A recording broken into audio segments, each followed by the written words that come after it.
আসসালামু আলাইকুম, সকলে কেমন আছেন? আশা করি ভালো আছেন। এখন দেখানো হবে নদীর তাজা মাছ।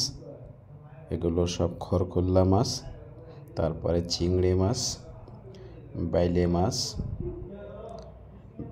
বিভিন্ন ধরনের হরকয়লা মাছ আছে এখানে। চ্যানেলটা সাবস্ক্রাইব করুন, পাশে থাকা বেল আইকনটা বাজিয়ে দিন। মাছগুলো এখন নিলামে তুলে বেচা হবে। খরকুল্লা মাছগুলো এখনও নড়তেছে, কেউ খরশনি মাছ বলে। সাথে কিছু গুইলে মাছ আছে, একদম তাজা জ্যান্ত, এখনও নড়তেছে খরকুল্লা মাছ।